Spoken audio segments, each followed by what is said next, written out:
One night I was doing my regular practice rounds when Brigadier SP Vora spotted me. एक दिन क्या हुआ, रात को वो अपनी प्रैक्टिस कर रहे थे इसी तरीके से दौड़ने की, तो जो उनके ब्रिगेडियर थे वो उन्होंने उनको देखा और टोका.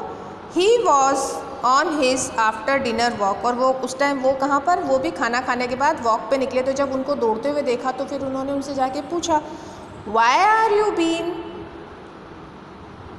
Are you on the grounds at this hour, he asked sharply. तो उन्होंने, वो ब्रिगेडियर थे तो उन्होंने बहुत ज़ोर से, अरे तुम अभी इस वक्त यहाँ क्या कर रहे हो ग्राउंड में.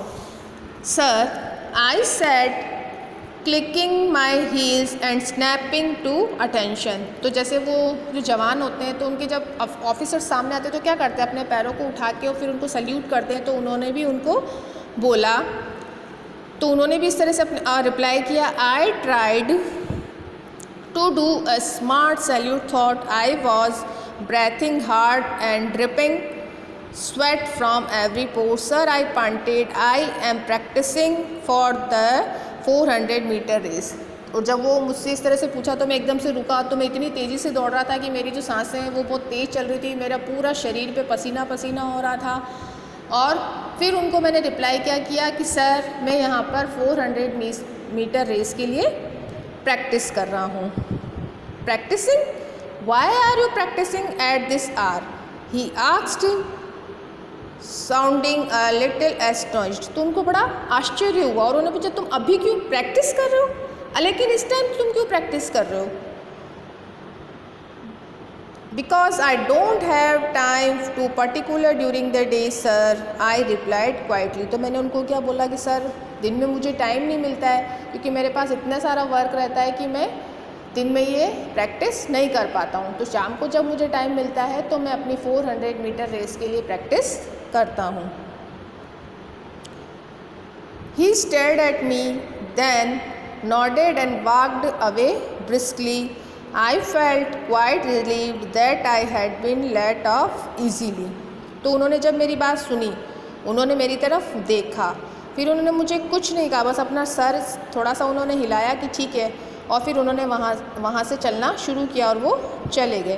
तो जब वो चले गए तो मिल्खा सिंह ने भी राहत की सांस ली कि चलो ठीक है, इन्होंने मुझसे ज़्यादा कुछ नहीं पूछा और जो मुझसे पूछा था वो भी मैंने इनको इजीली बता दिया. This meeting led to a series of action that I had never anticipated. The next day the commander of my company told me that I did not have to do fatigue duty any more. इस meeting से क्या हुआ कि मेरी life में बहुत सारा changes आया. दूसरे दिन सुबह जो मेरे कमांडर थे उन्होंने मुझे बुलाया और ये बोला कि अब तुम्हें ज़्यादा मेहनत वाली ड्यूटी करने की कोई ज़रूरत नहीं है, जिससे तुम्हारे को थकान हो उस तरीके की ड्यूटी तुम्हें नहीं करनी है.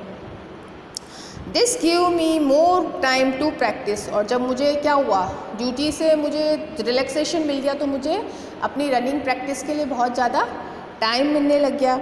I was given better facilities, a nutrition diet and special attention was paid to my grooming. अब क्या हुआ, उसके बाद उनको जब उन्होंने सब बातों का पता लगाया तो पता चला कि उनको खाने को भी इतना अच्छा खाना नहीं मिलता है, दूध वगैरह भी नहीं मिलता है. तो जो उनके वो ब्रिगेडियर थे उन्होंने उनके लिए सारी फैसिलिटीज़ कर दी, उनको खाने के लिए भी अच्छी चीज़ें दी जाने लगी, उन्हें दूध भी मिलने लगा. तो इससे क्या हुआ,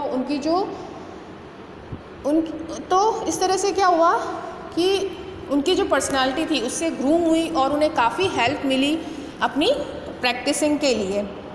this incident opened up a whole new world for me, और one that offered innumerable opportunities. तो जब उनको इतनी सारी चीज़ें, इतनी सारी फैसिलिटीज़ मिलने लगी तो क्या हुआ, इससे उनकी लाइफ में बहुत चेंजेस आया, उनकी थॉट्स पॉजिटिव हुई और उन्होंने वो अपने सर के प्रति भी ग्रेटफुल हुए कि उनको इतनी सारी फैसिलिटीज़ मिल रही. तो फिर उनको ये हो गया कि अब मुझे अपनी कंट्री के लिए बहुत अच्छे से रन करना है और अपनी कंट्री के लिए मुझे क्या करना है, मेडल जीतने हैं. और जो सर ने मेरे पे जो फेथ किया है उस फेथ के लिए भी मुझे बहुत अच्छे से अपने टाइम को प्रैक्टिसिंग में स्पेंड करना है, मुझे अपना टाइम वेस्ट नहीं करना है. तो इतने सारे थॉट्स जब उनके दिमाग में आए तो उनको ये लगा कि अब पूरा मैं अपना बहुत अच्छा दी बेस्ट दूंगा. ताकि मैं एक बहुत अच्छा एथलीट बन सकूं और अपनी कंट्री का नाम रोशन कर सकूं। और उन्होंने ऐसा किया भी। हम आज भी मिल्खा सिंह को फ्लाइंग सिख के नाम से जानते हैं कि आज दिन तक भी उनके जैसा कोई रनर इंडिया में नहीं हुआ है। तो ये इसलिए हुआ था क्योंकि उनको जब उनके ब्रिगेडियर ने ये सारी फैसिलिटीज़ दी तो इससे उनकी पर्सनैलिटी ग्रूम हुई and he became a world class athlete. Okay, here we complete our chapter. Yes students, we read this chapter before because you have this chapter in your old book also. Okay, and I think you do all the question answers, so here is no need to do question answers, but I am explaining MCQs once again. Okay.